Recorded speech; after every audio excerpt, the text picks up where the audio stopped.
So if we reach this issue, it has tremendous implications outside of PROMESA, doesn't it? Yes, Justice Sotomayor. Now, let's go back to the foundational question by Justice Thomas and Justice Roberts. Territories like Louisiana and others didn't have their own sovereignty before they became territories of the United States, correct? They had sovereignty of France or of other countries, correct? In most cases, yes. And historically, no territory was dragged into federal or state or territorial courts unless their sovereignty had been waived, correct? Yes. So in 200 years of our history, the Justice Holmes proposition that no sovereign, which I think we have given to mean no governing entity,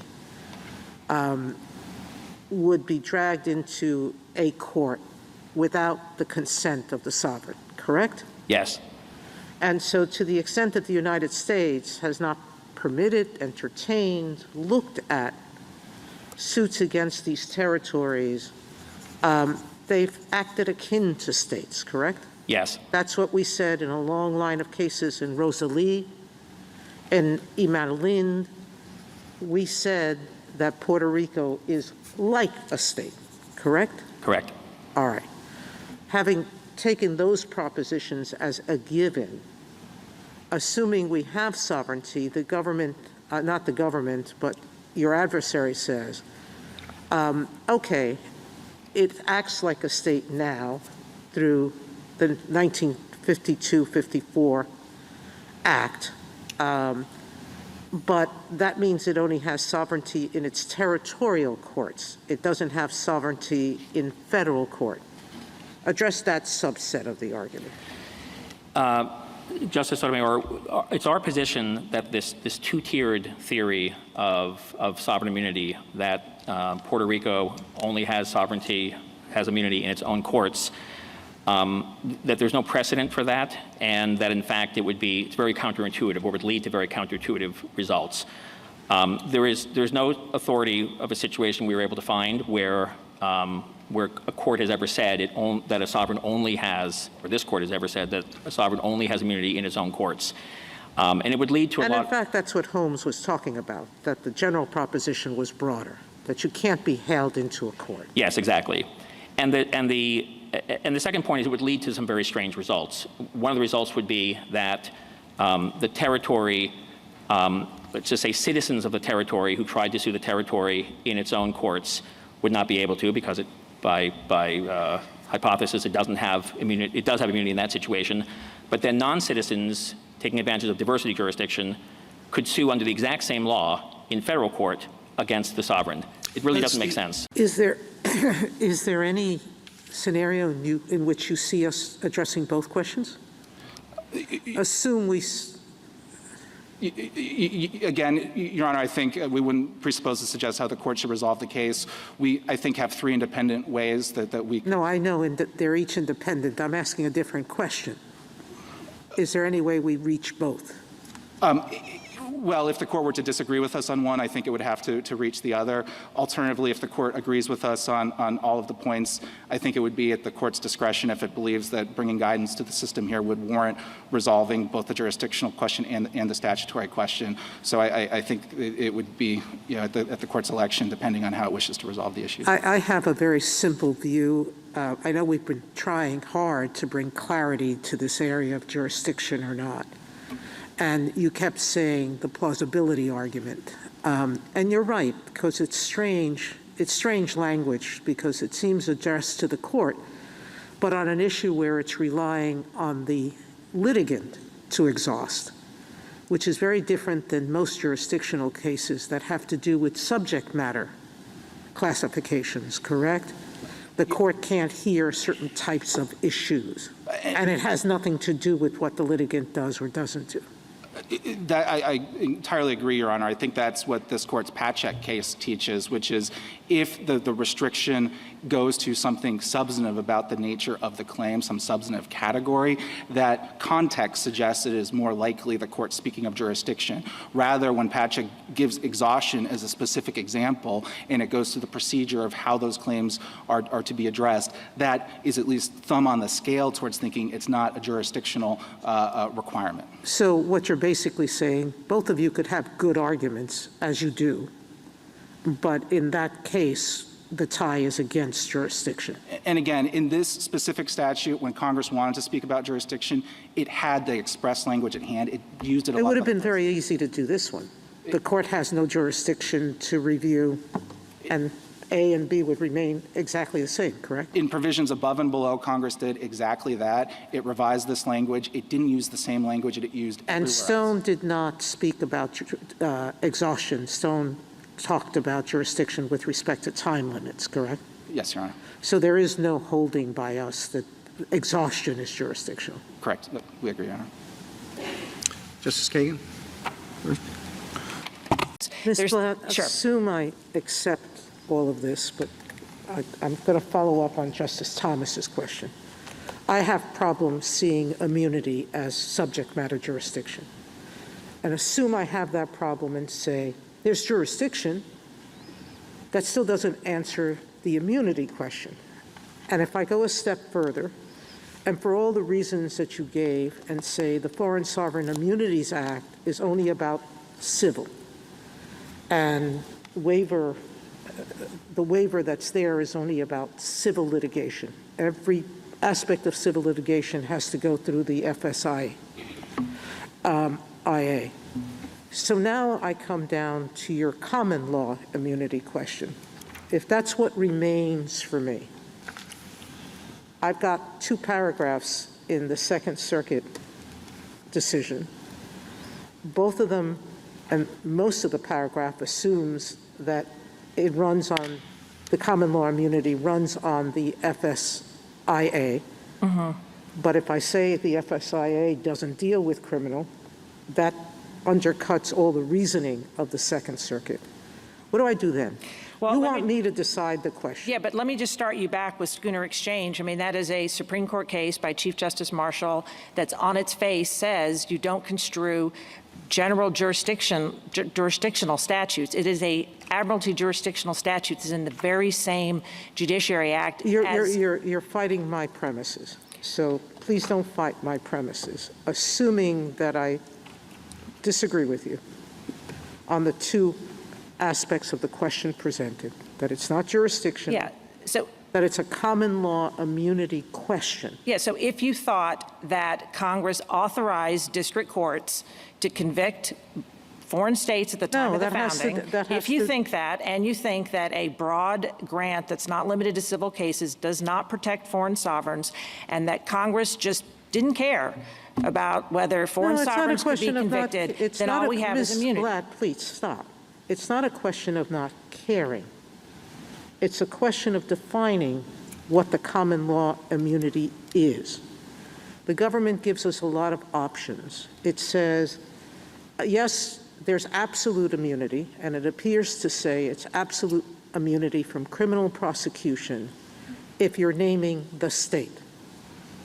I don't know how you name a state unless you just say the country of X, because it seems to exempt out all agencies and instrumentalities, and I don't know any government that doesn't act through agencies and instrumentalities. So it seems to go a step further and say, well, there's absolute immunity if those agencies and instrumentalities are doing sovereign acts. That begs the question here, because the little bit that I've seen about this case is that the government not only owns this bank, but that the government directs the activities of this bank, and that the bank is involved in sovereign activities because it collects taxes for the sovereign. It appears, or some of the allegation is, that it also engages in social services activities. And the allegations in the complaint say the sovereign the government dictated what the bank was doing with respect to these transactions. The other side will have to answer that for me. Seems sovereign enough to me. Yeah, well, you're But- absolutely correct. Go ahead. Okay, it seems sovereign enough to me, but I don't know whether I should get there. Isn't this an issue that we should send back, given that the Second Circuit proceeded in its analysis from a series of assumptions that we would be disagreeing with? So to get there, you'd have to say there's subject matter jurisdiction over sovereigns, instrumentalities, and agencies. So we're wrong on 13.2.1. The FSA doesn't apply. And then, yes, you would say common law immunity is not uniformly in the hands of the prosecutor. And if I... Well, they concede part of that. Well, let me just hit on what you said. The indictment, 10 places, says the government of Turkey committed a crime, and it did it through its bank. It 10 times accuses the head of a foreign state of committing a gazillion criminal acts and says, and you ran it through your bank, that you owned, operated, and that is an affiliate of the Ministry of Finance, and that the minister is as if Janet Yellen and the Department of Treasury committed a crime. I mean, I guess I'm a little confused from your brief, because from your brief, I thought you needed a direct connection between the assistance given and the actual act. So I came away from your brief thinking that what you were arguing was that they had to provide something specifically for this bombing. They had to provide either the platform for the people to get together or for the actual people doing the bombing to get together, or a text message or something that tied them to the crime. Are you moving away from that? no, I apologize for any unclarity, and I appreciate the opportunity, therefore, to clarify it. You have to have known, well, number one, you have to have provided, the cause of action in this remedial statute derives from the act of international terrorism that injured the plaintiff. You had to have provided substantial assistance to an act of international terrorism that happened to be the one that injured the plaintiff. Otherwise, there's no connection between your assistance and the cause of action. What you don't have to know in advance is that the target would be the Reina nightclub as opposed to Taksim Square or the Paris Metro. So I guess I'm a little bit confused, because as I read your brief, I remain confused, Mr. Waxman. You want a very direct tie between the form of assistance and the actual act. Am I correct? There must be. With or without knowledge that will be the act? Yes, Okay. yes. So is there a difference between providing the gun or just providing money? Meaning, we have cases in the Second Circuit, and I'm sure you're familiar with them. I am. The Athley case and the Kaplan case, in which they didn't provide a platform or a gun, but they provided money to people, and the fair inference from the evidence in both cases, people they knew were using that money for terrorist acts. And both circuits in this case sustained the claims of action here. So why was the indirect assistance, fungible money,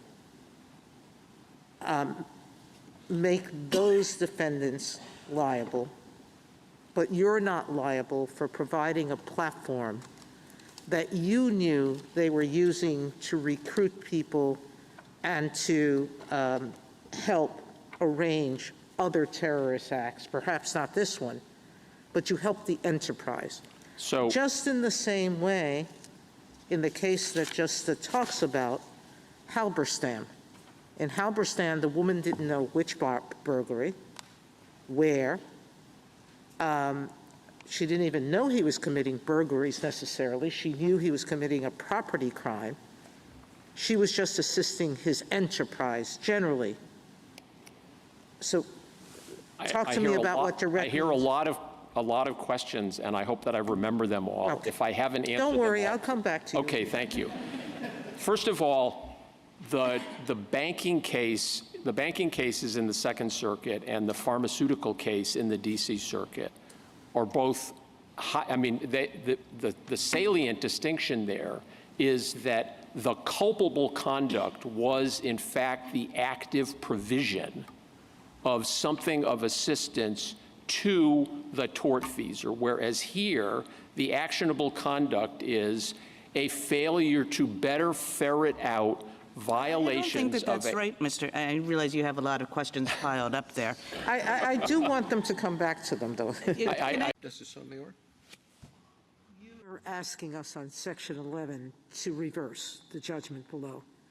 But respondent is asking us to vacate and remand so that they can have an opportunity to prove tracing. You're basically arguing, I think, that they waive that. Isn't waiver always an issue that we let the court below decide? I don't know that you always let the, I mean, it's a question of forfeiture here, not only in the courts below, but also in this court. They didn't raise in their brief in opposition any claim that, oh, by the way. Well, I think they do when they say vacate and remand and let us do it. But Your Honor, normally this court doesn't reach issues or take account of issues that were forfeited even in this court. Again, we said in our petition. But it wasn't forfeited in this court. They said, give us a chance to prove we can. Under Rule 15, Your Honor, they forfeited it by not saying. I'm not going to fight any longer with you on that. I was intrigued by some amici suggesting that we adopt the burden-shifting framework. As I understand that what's happening here is that these direct listing mechanisms are being touted and advanced in order to avoid having any tracing of direct listings of public offerings. And so if we were concerned about that, it did seem to me that the burden-shifting idea made some sense. You are purposely avoiding a public offering to avoid having to sell only registered stock during a locked-up period. And so you're evading all Section 11 liability, even though you are registering, as the SEC requires, you're issuing a registration statement before you can issue any stock whatsoever. So I guess my question to you is, shouldn't we be leaving open that question? On the burden shifting, and why shouldn't we?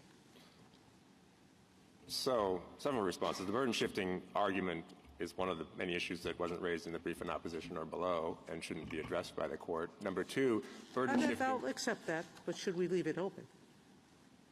Well, I don't think the court should address it at all because it's not presented in the case. But if the court were to say something about it, there's no basis at all for burden-shifting in this statute. Well, there's no basis in the statute for tracing either. But the statute judicially. Well, again, as I said, Section 12A1 shows that Congress necessarily mandated tracing. But beyond that, the statute in Sections 11 and 12, Congress very carefully addressed the question of burdens. It specifically assigned certain burdens that would normally have been on the plaintiff to the defendant in both of those provisions, such as the burden of proving a lack of negligence or due diligence. And so Congress has spoken very specifically to the question of burden allocations, and this court should not essentially redo Congress's work for it and decide that additional burdens should be placed on the plaintiffs. I think Justice Sotomayor. Mr. Gannon, let me start with what other aggravated felony is defined merely by the dictionary, because that seems to be what you're doing. Tell me what other identified aggravated felony do we approach that way? Well, you approached the sexual abuse of a minor offense in Esquivel-Quintana that way. You used other sources, and we, too, are using the same sources that you used in Esquivel-Quintana to say that we were just defining in that case, we were using the categorical approach and looking at common law elements and figuring out what they meant. Now, assuming that I think the other side has a point, that we have to find what the definition is of obstruction of justice or relating to obstruction of justice. All I can find is that in 1831, leading commentators Blackstone and Kent understood it to require a pending petition. In 1893, the court in Pettibone held that obstruction of justice requires a pending petition. Congress reenacted the offense in 1948, explaining that it made no substantive change to the petition at the time of Pettibone. Then in 1995, just 1 year before obstruction of justice was added to the INA list of aggravated felonies, the court in Aguilar again required interference with a pending proceeding. Now, you say some states in 1996 had expanded the definition of obstruction of justice not to need a pending proceeding, but the majority of them still defined it that way. I look at how Congress used it, and in all of the federal criminal code, the phrase relating to obstruction of justice appears in just one other place, RICO Section 1961. And it specifically refers to 1503. That same provision refers to Section 1512 as relating to tampering with a witness. So Congress itself is now saying we think of obstruction of justice as something different than the other provisions. And if we read things the way you're saying, there's a lot that's superfluous in this statute. Why would Congress have made it necessary to point to perjury or to false statements or to other provisions that it did? I'm a little bit confused. I would think that we would go to what the common law understanding was at the time in 1996. And in 1996, every use of relating to obstruction of justice required a pending proceeding. Justice Sotomayor, we do not disagree that 1503 is an obstruction of justice offense. We disagree about the idea that that's the only obstruction of justice offense in federal criminal law. And no, you're missing the point. The point is, what are the elements of an obstruction of justice? And if it required a pending proceeding, yes. How do we read it out? Because we think that you have to look at more offenses than 1503 in order to determine. But when Congress did that, when it referred to 1512, it said relating to tampering with a witness, not relating to the obstruction of justice as it did in RICO. RICO is the only place where it does that, and the two parallel cross-references that you're talking about. Why bother with all the other definitions, perjury, all the other crimes? They all relate to obstruction of justice according to you, with or without a proceeding.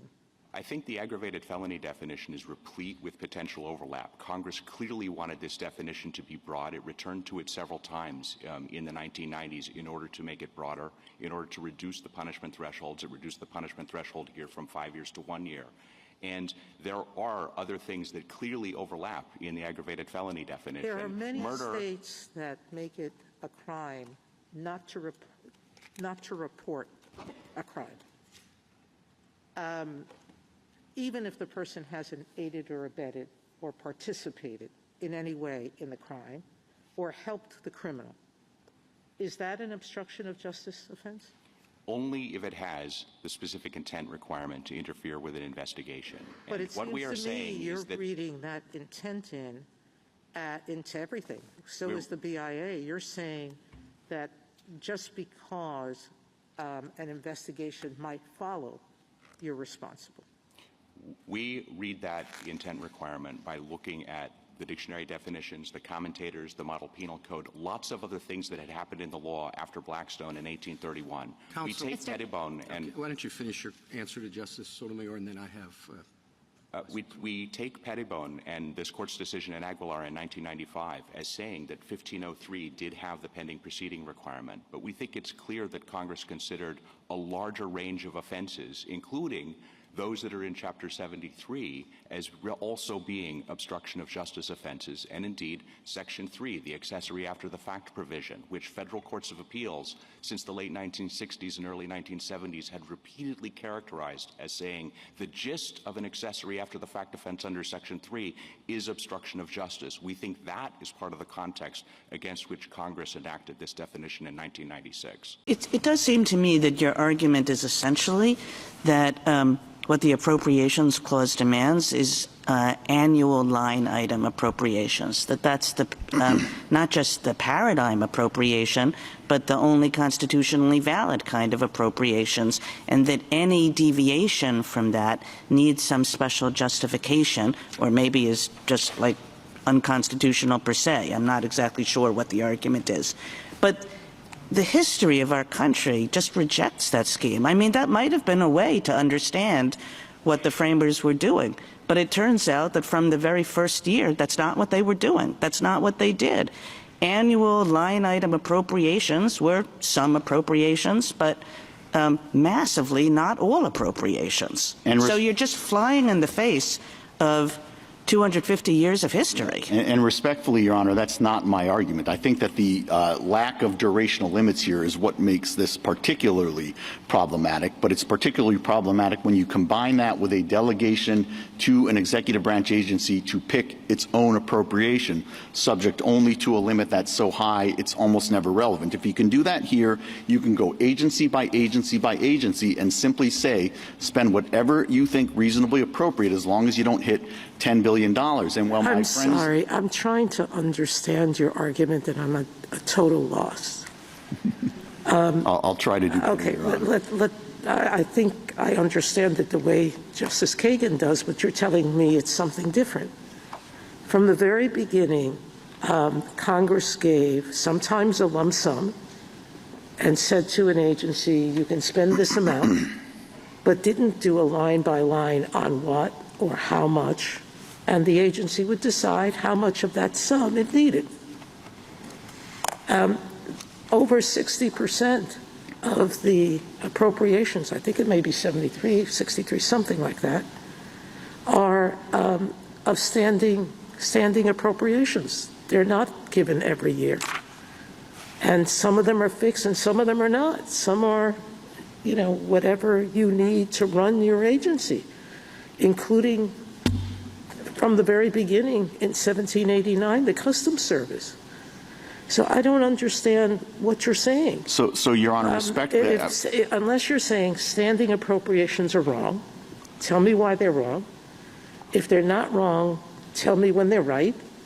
Tell me how much detail they have to go into. And why is a cap different than a standing appropriation for a certain amount, since we can't force anybody to spend as much money as you give? And routinely, lots of agencies return money, including this one, the court. So either, I don't know what you want.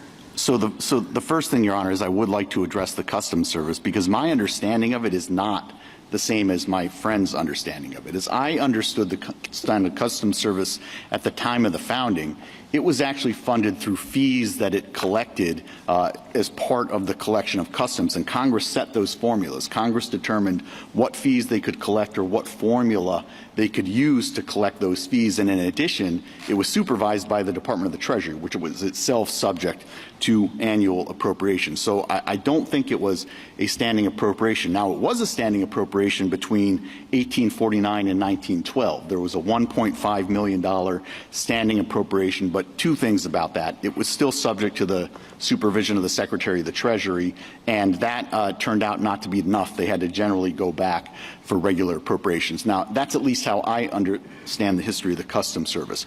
In terms of what the standard is, I think our frontline rule is at a minimum, Congress has to determine the amount. And the reason I'm focusing on the factors that I'm focusing on is because when you bring those factors together, you have really exploded any limitation at all. And I think it's enough to say that when you delegate to the executive the authority to pick its own number subject only to a cap that's so high it's rarely relevant, and if not perpetually, at least for a long period of time, you have uniquely brought together a set of factors that does allow Congress to essentially transfer its appropriations power to the executive branch for an indefinite period of time, and you just have to multiply that across the agencies to see why that's so dangerous. It sure seems that, on your view, the Federal Reserve would also be unconstitutional. Why or why not? No, Your Honor, for a couple of reasons. I think the main one is that, as this Court has suggested in Seal of Law, and as I think then Judge Kavanaugh suggested on the D.C. Circuit, the Federal Reserve is pretty much sui generis. I think it reflects the fact that at the time of the founding, the core functions of the Fed, controlling the money supply through open market transactions, weren't really considered governmental functions at all. That's why. So there's also a governmental function component Well, of no, your Your test? Honor. I mean, because if it's you state a test and then an agency that clearly fails under that test, you say, oh, no, I don't mean that. No, because for the Fed, remember, the first and second national banks were organized as private banks. To this day, the presidents of the private regional reserve banks sit on the Federal Open Markets Committee. And it's also why I think that if this Court were ever to take the step of overturning Humphrey's executor, it likely wouldn't impact the for-cause removal restrictions on the board itself. And I think it does reflect that historical tradition in the Fed of it not really exercising governmental power. Yeah, it's just too important and whatever. I mean, the FDIC, the OCC, they also fail your test. No, the FDIC, and the OCC, I think, are well within the tradition of agencies that are limited to what they can collect from the people that they serve and regulate. But I think my more important point, Your Honor, is if you think you're now adding a new thing to your No, I'm not, Your Honor. What I'm saying is that if you think that those serve as the model for the CFPB, then it really is Katie bar the door. As my friend explained, those agencies don't even have a statutory cap. So if you think that that's what justifies the CFPB, then you truly could go agency by agency and simply say, spend whatever you want, full stop, period. We'll come back to you when we think we can override it. I'm sorry, I don't understand. You admit that this plaintiff is not entitled to monetary relief. Yes. The hotel is owned by a different entity now, correct? Correct. And so you would need a new plaintiff and you would need a new defendant. Well, Your Honor, to get a precedential, to get a decision that's not advisory. Because what you're saying to us, the issue is important. This plaintiff gets nothing. The defendant has to be different because it's a different entity running it. So tell me why it's not moot, and tell me why we wouldn't be just giving an advisory opinion. so if there was ever a live controversy, it's definitely moot at this point. We're not disputing that, Your Honor. What we're simply saying is that there was never a live controversy in the first place, and the Court should therefore so hold. In other words, the Court should say that whether it's moot is sort of immaterial because from day one there wasn't a case or controversy. I'm sorry, I don't know why you haven't answered my question. Why isn't this purely advisory once there's no longer a live controversy between the parties before us? I don't think it's an advisory opinion at all, Your Honor. Both parties agree that the correct disposition of this case is to hold that there's no Article III case or controversy. We simply disagree on the reasoning for that. Well, there's prudential doctrines, standing is one of them, mootness is another. But I'm unaware of any case where this Court had a standing and mootness issue and decided standing rather than mootness first. Your Honor, I'm not sure there's been a case in this particular configuration that's arrived at the Court before, but I don't think that there is a dispute. In this case, the Court has the jurisdiction to decide either of the articles. Well, we had yes, we can decide either. And so yes, I'm asking you, in what case have we ever done this before? Decided standing, which is a substantive question when there's no live controversy before us. So I don't think the Court has decided on this particular constellation of facts, a standing issue. But again, both parties agree that there's no case or controversy. The only question is why. Justice Thomas? Question about you. Justice Sotomayor? I'm a little confused. In your brief, you say Ms. Luffer has not alleged that she used, attempted to use, or planned to use the INS reservation service. That's your brief at page 19 to 20. I don't know, and you differentiated yourself from your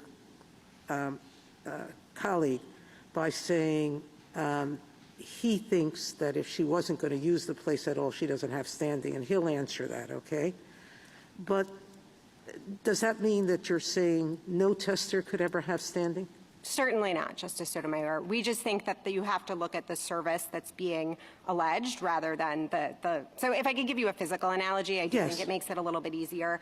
Here, if you had two people who drive up to a store and they find that there's only stairs, no ramp, and one of them drives away and the other says, I'd really like to go into the store, but I can't, I think that first person has the person who says, I'd really like to go into the store, but I can't, has standing. The person who drives away does not have standing. Neither of them actually has to say, I would buy something. Was her problem that she didn't say, I didn't go into the website? If she says, I'm surfing to see how many websites I can find information in, is that what her problem was? That she didn't try to make a reservation? Or that she didn't look at the reservation? I don't understand. When do we get to that point? Sure. So I think when we get to the point where she has an injury is when she says, just as the physical tester says, I would go inside.